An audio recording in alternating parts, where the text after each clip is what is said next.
اس میں جو زیادہ انفلوئنس ہو سکتا ہے وہ پورا ڈپلومیٹک ہوگا، وہ چائنا، رشیا اور دوسری جو بڑے ممالک ہیں وہی کر سکتے ہیں۔ ایک بات اور بھی ہے، ایران کی جو ایکسپورٹس ہیں تقریباً 80% سے زیادہ جو ہیں وہ چائنا کو جاتی ہیں، لیکن چائنا کی جو اپنی ڈپینڈنسی ہے مڈل ایسٹ پہ وہ اتنی بہت زیادہ نہیں ہے، اس لیے کہ ان کا سب سے بڑا جو انرجی کا سورس ہے وہ کوئلہ ہے۔ لیکن جو اس طرح سے، اور میں نے پہلے بھی عرض کیا کہ جو اسٹریٹ آف ہرمز سے نکلتا ہے وہ 80% جو آئل ہے وہ ایشیا کی جو بڑی معیشتیں ہیں وہاں جاتا ہے۔ تو ویسٹ کی بہت زیادہ ڈائریکٹ ڈپینڈنس جو تقریباً 30-35 سال پہلے ہوتی تھی مڈل ایسٹ جو آئل پہ، وہ کافی کم ہو چکی ہے، اور یہ بہت اہم بات ہے۔ اسی وجہ سے ہم یہ دیکھ رہے ہیں کہ مارکیٹس اس شدت سے ریئیکٹ نہیں کر رہی جیسا کہ مثال کے طور پر 1973 میں کیا گیا تھا۔ تو یقیناً یہ ایک اور سناریو بھی ہے کہ ایران جو ہے وہ ایک لمبی چونکہ ان کی پورا جو ان کی ایگزسٹنس ہے وہ تھریٹ میں ہے، ان کے ہاں بہت لوگ جو ہیں نظریاتی ہیں، وہ اپنی جانیں دینے بھی تیار ہیں، تو یہ جنگ طول پکڑ سکتی ہے۔ لیکن یہ پھر ایک کنونشنل، میرا نہیں خیال کہ یہ کوئی بہت لمبی کنونشنل جنگ ہوگی۔ آپ دیکھ چکے ہیں کہ حزب اللہ کے ساتھ، حماس کے ساتھ، پھر شام میں کیا ہوا، تو یہ ایک بہت بڑا آلریڈی مطلب ظاہر ہے کہ اس کی ایک سٹیم، اس کی قوت کتنی دیر تک آپ کیا کر سکتے ہیں، اور ظاہر ہے کہ ایران کو پتہ ہے کہ اس کی ایک کاسٹ ہے کہ اب ان کا ٹارگٹ تو ساری گلف سٹیٹ ہے، عرب سٹیٹس ہے، کتنا ان کے ساتھ کریں گے، کل کو اگر حالات صحیح ہوتے ہیں تو پھر کیسے دنیا سے ڈیل کریں گے، سینکشنز امریکہ کے ساتھ ہے، ویسٹ کے ساتھ ان کے ہیں نہیں۔ تو کہنے کی بات یہ ہے کہ یہ سخت جو ہے کہ کب تک لڑنا ہے، مسلسل لڑنا ہے، یہ بہرحال کسی حد تک جو ہے وہ کم ہونی ہے، اور پھر روزانہ کی جو جس طریقے سے اسرائیل اور امریکہ کی بمباری ہو رہی ہے، اور جو وہاں پہ مصیبت ہے، اکانومی، تمام چیزیں، تو بہرحال یہ کہیں نہ کہیں جا کے تو اس کو ٹھہرنا ہے نا۔ جی نہیں، بالکل آپ صحیح فرما رہے ہیں۔ اس میں ایک اور فیکٹر بھی ہے کہ جو رشیا کا دیکھیے، جو رشیا اور سیریا کے تعلقات تھے وہ اس کی ایک بڑی طویل بیک گراؤنڈ ہے اور ہم سب کو پتہ ہے۔ لیکن سیریا کے ساتھ جیسا ہوا، جیسا اسرائیل نے اور امریکہ نے القاعدہ کے فارمر لوگوں کو وہاں استعمال کیا اور پھر ایک اپنی مرضی کی جو ہے لانے کی کوشش کی حکومت، جو لیبیا میں ہوا، تو اس میں رشیا جو ہے ڈپلومیٹیکلی ایک طرح سے بیک فٹ پہ چلا گیا ہے، اور وہ خود جو ہے اپنی وار میں، جو یوکرین وار میں، اس میں اتنا زیادہ باک ڈاؤن ہے کہ رشیا کے پاس اب وہ کیپیسٹی اتنی نہیں ہے کہ وہ کوئی انفلوئنس کر سکے۔ تو بیسیکلی صرف ایک چائنا ایک ایسا ملک ہے جس کے پاس اتنا اسٹیچر ہے، اتنی اکنامک پاور ہے کہ وہ انفلوئنس کر سکے۔ جیسے کہ مسعود صاحب نے بالکل صحیح فرمایا کہ چائنا کسی کانفلکٹ میں اپنے آپ کو پھنسانا نہیں چاہتا، حالانکہ کچھ شاید لوگوں کی خواہش ہوگی، خاص طور پہ جو ریپبلکن ایکسٹریم رائٹ ونگ کے لوگ ہیں، کہ چائنا کسی کانفلکٹ میں پھنس جائے، لیکن چائنا کی قیادت جیسے کہ بہت ذہین ہے، بہت تجربے کار ہے، وہ کسی کانفلکٹ میں اپنے آپ کو پھنسانا نہیں چاہتے۔ لیکن یہ ضرور ہم توقع کر سکتے ہیں کہ وہ ڈپلومیٹیکلی اور دوسری طاقتوں کے ساتھ مل کے، ابھی پچھلے کچھ مہینوں میں جو چائنا ہے اس کے تعلقات میں بہتری آئی ہے، فار ایگزامپل برٹن کے ساتھ، کینیڈا کے ساتھ اور یورپین قوتوں کے ساتھ، تو یہ ایک امید کی جا سکتی ہے کہ یورپ اور چائنا مل کے تھوڑا سا ڈپلومیٹک پریشر ڈالیں، لیکن اس میں سیکیورٹی کاؤنسل سے یا یونائٹڈ نیشن سے کچھ امید کرنا میرے خیال سے یہ ایک بالغ قیاس ہوگا۔ خان صاحب یہ فرمائیے گا کہ بہرحال جیسے کہ ساری دنیا جانتی ہے، آپ نے بھی شروع میں عرض کیا اور ہمیں معلوم ہے کہ اینڈ گیم کیا ہے اور کیا آبجیکٹیو ہے اصل امریکیوں کا، وہ واضح نہیں ہے، بہت ابہام ہے، شاید انہیں خود بھی پوری طرح سے نہیں پتہ۔ تو شاید یہ ایک اچھی بات ہے کہ جب اس کو کسی جگہ پہ لاک کرنا ہے یا کسی جگہ پہ اس قضیے کو اور اس کانفلکٹ کو ٹھہرانا ہے، تو آپ کچھ بھی کہہ سکتے ہیں کہ بھئی یہ ہم نے اچیو کر لیا، تو اب ہم اس کو، یعنی کہ جو ہوتا ہے اس قسم کی کیفیت میں کانفلکٹ میں کہ آف ریمپ چاہیے ہوتا ہے، کہ جس کو کہتے ہیں کہ فیس سیونگ چاہیے ہوگی امریکنز کو اور ان کے اتحادی کو، اسرائیل کو، کہ ہم یہ حاصل کر چکے ہیں، کیونکہ بہرحال یہ لامتناہی جنگ تو نہیں کرنی ہے نا، یہ لامتناہی جنگ کرنے کے لیے تو یہاں نہیں اترے۔ ایران کی تو اب سخت جو ہے وہ ٹھیک ہے، ان کا جذبہ، ان کا نظریہ، ان کی قوم اکٹھی ہے، ان کی فوج اکٹھی ہے، کوئی اپرائزنگ نہیں ہے، لیکن لڑنے کے لیے جو تمام صرف انسان سے تو نہیں، آج کی جنگ جو ہے اس کے لیے پیسہ چاہیے، معاشت چاہیے، اور تمام یہ لوازمات اس کے ہیں۔ تو وہ آف ریمپ جو ہے وہ کب اس کی تلاش یا اس کی بات ہوگی، اور وہ کیا فورم ہو سکتا ہے جہاں پر کہ یہ اب جنگ جو ہے وہ کسی مرحلے پہ جا کے ساکت ہو؟ میں آپ کے سوال کا دو حصوں میں جواب دوں گا۔ پہلا حصہ یہ ہے کہ جو ہے یہ اس وقت جو ہے سفارتکاری کے لیے تمام راستے محدود و مسدود ہو گئے، اور اس وجہ سے جہاں تک پاکستان کا تعلق ہے وہ انڈونیشیا، ترکی، مصر اور عمان کے ساتھ مل کر کچھ کوششیں کر سکتا ہے، کیونکہ باقی جو خلیجی ریاستیں بشمول عمان وہ حملے کی زد میں ہیں۔ سر مگر کل ایک اس میں بڑی ڈیولپمنٹ ہوئی نا کہ ایران کا ایک بیلسٹک میزائل ٹرکی کی طرف گیا اور اس کو پھر نیٹو نے جو ہے وہ انٹرسیپٹ کیا۔ یہ ایک بہت ہی غیر معمولی ڈیولپمنٹ ہوئی تھی کہ جس میں ایران نے ترکی کو بھی نشانہ بنایا، اس وجہ سے کہ ترکی کی فضا استعمال ہو رہی تھی، وہ فیسیلیٹیٹ کر رہی تھی امریکن اور برٹش ایئر کرافٹ کو، تو وہ ان کو ایئر سپیس دے رہی تھی۔ لیکن میں اس میں یہ عرض کروں کہ ایک تو یہ آپ سیناریو دیکھ رہے ہیں کہ کوئی سفارتکاری ایکٹیویٹ کی جائے، لیکن اس میں اس وقت صورتحال یہ ہے کہ ایران نے اور امریکہ نے دونوں نے سفارتکاری کو مسترد کیا ہوا ہے، لہٰذا اس کا مطلب یہ ہے کہ یہ جو متحارب قوتیں ہیں ان کے ابھی تک اہداف حاصل نہیں ہوئے، ان کا کہیں نہ کہیں کوئی حوصلہ موجود ہے۔ ایران کی آپ نے نقشہ کشی کر لی، لیکن ایک چیز جو میں اس میں اضافہ کروں گا وہ یہ ہے کہ ہمارا جو تجزیہ ہے یا مفروضے ہیں وہ بہت ہی صاف ستھرے ہیں، نیٹ اینڈ کلین ہیں، کہ جیسے مثال کے طور پر جو ہے یہ کوئی ایران کا نظام برقرار رہے گا، جو ولایت فقیہ کا نظام ہے وہ برقرار رہے گا، جو مذہبی نظام ہے، جو تھیوکریسی ہے، اور اس طریقے سے کوئی سکسیشن ہو جائے گا، اور پھر یہی جو ہے مخاطبین رہیں گے، ایک دوسرے کے ساتھ انٹرلاکیوٹرز رہیں گے، اور یہ کوئی فیصلہ کریں گے۔ یہ ہو سکتا ہے جب بھی انقلاب آتا ہے تو بہت ہی انپریڈکٹیبل ہو جاتا ہے، اور اس کی وجہ سے جو ہے ایران کے اندر سیاسی نقشہ تبدیل ہو سکتا ہے، اور اس کے لیے اسرائیل نے بڑی محنت کی ہوئی ہے۔ اس نے جو ہے اپنے جاسوسی کے نیٹ ورک در انداز کیے ہوئے ہیں، وہاں ہر حساس جگہ پہ موجود ہیں، اور پھر جو ہے ان کا ایک منصوبہ ہے کہ جو حشر انہوں نے سیریا کا کیا ہے وہی ایران کا کریں، جس کا مطلب یہ ہے کہ جو فارس کا علاقہ ہے اس کو اس کے دوسرے صوبوں بلوچستان، کردستان، خوزستان اور آذربائیجان سے علیحدہ کیا جائے، اور کردستان میں ان کی پہلے سے سرمایہ کاری ہے کسی طرح کے براستہ شام۔ تو کہنے کا مطلب یہ ہے کہ یہاں بہت بڑی خانہ جنگی بھی شروع ہو سکتی ہے، اور یہ بھی اسرائیل کے لیے ایک بہت بڑی فتح ہو سکتی ہے، کیونکہ وہ ایران کو یا سعودی عرب کو یا کسی کو بھی اس خطے میں بہت بڑی قوت کے طور پر نہیں دیکھنا چاہتے۔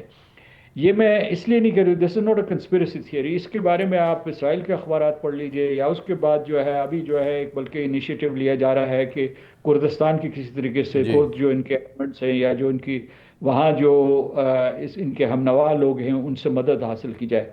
تو اس کے بعد یہ مطلب یہ جنگ اگر ختم بھی ہو جاتی ہے، امریکہ، میں فرض کر رہا ہوں، آثار نظر نہیں آ رہے، امریکہ جو ہے کیونکہ امریکہ بغیر فتح کا جھنڈا لیے واپس نہیں جا سکتا۔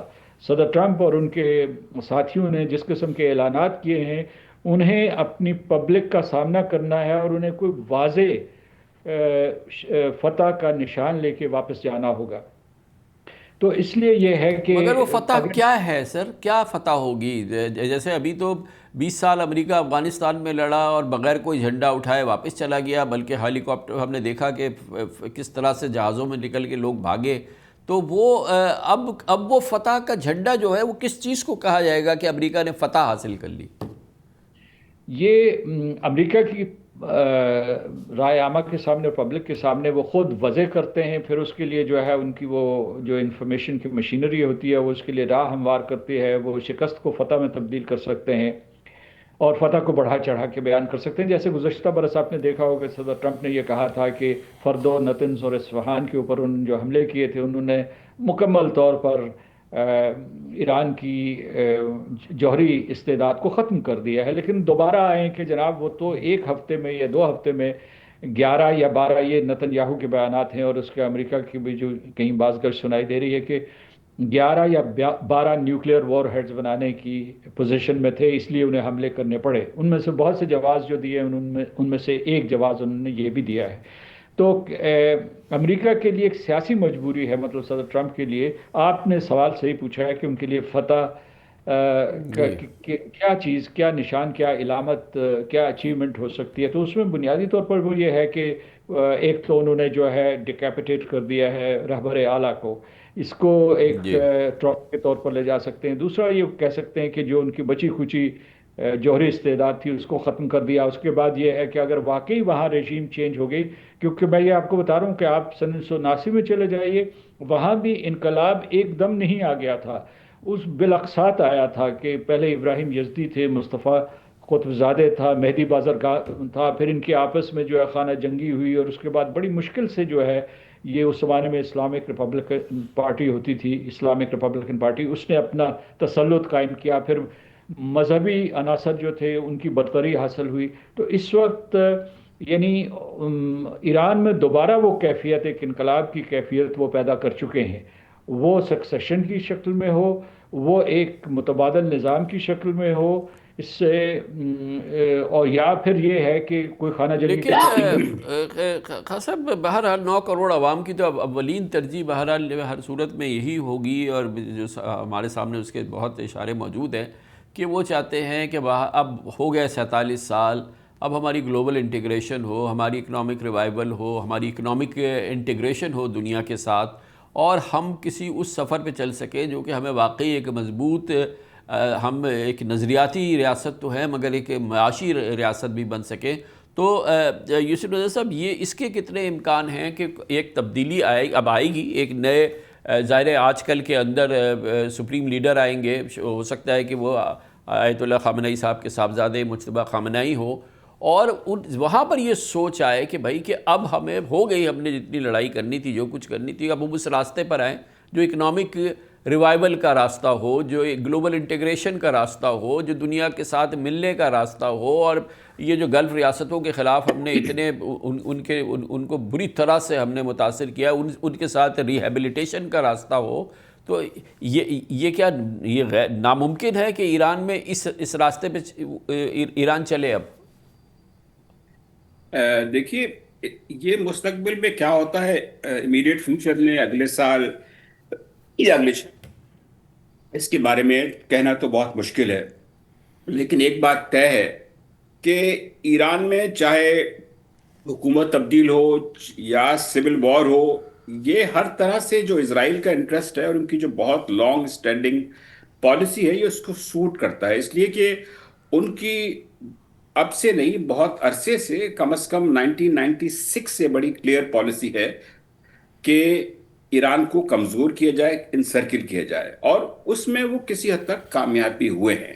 اب اس کا ایران میں کیسا ری ایکشن ہوتا ہے، خاص طور پہ جب اگر اسٹریٹ آف ہارمز بند ہے، تیل کی جو ڈیپینڈنسی ہے وہ ان سارے ممالک میں ایکچولی ایران کی سب سے زیادہ ہے، جی، تو ان کو نقصانات تو بہت ہوں گے، خود کا نقصان بہت ہے نا۔ یہ دنیا کی جو معیشت کو جھٹکا دیا ہے یا ہلا کے رکھ دیا ہے، اس کے اثرات اپنی بھی جو نحیف معیشت ہے اس پر بھی تو ایران کیسے سہے گا اس پورے معاشی افراتفری کو؟ بالکل صحیح آپ فرما رہے ہیں، اور اس لیے بھی کہ ایران کی جو ایکسپورٹس ہیں، چاہے وہ گیس تو وہ اتنی ایکسپورٹ کرتے نہیں، وہ تو زیادہ تر جو ہے ان کے لوکل کنزمپشن کے لیے استعمال ہوتا ہے، رہ گیا تیل، تو اس میں بہت جو ہے کمی آئی ہے اوور دا پیریڈ۔ تو ان کے پاس اب اس کا وے آؤٹ کیا ہے؟ وہ وے آؤٹ یہی ہو سکتا ہے کہ وہ اگر براہ راست مذاکرات کے ذریعے نہیں لیکن بالواسطہ مذاکرات کے ذریعے کوئی سیٹلمنٹ کریں اور کچھ اپنے لیے اسپیس حاصل کریں، لیکن اگر وہ ایسا نہیں کرتے ہیں تو پھر کیا ہوگا؟ یہ ایک بہت مشکل سوال ہے، اور اس میں ہم یہ بھی دیکھ سکتے ہیں کہ کوئی بہت بڑی ٹریجڈی نہ ہو، جس سے مراد یہ ہے کہ یہ پورا خطہ جو ہے، خاص طور پہ ایران اور عراق جو ہے، وہ کسی ایک ایسے کانفلکٹ یا سول وار قسم کی کنڈیشنز کا شکار نہ ہو جائے جس سے ساری مسلمان جو ہیں قومیں ان کا نقصان ہوگا.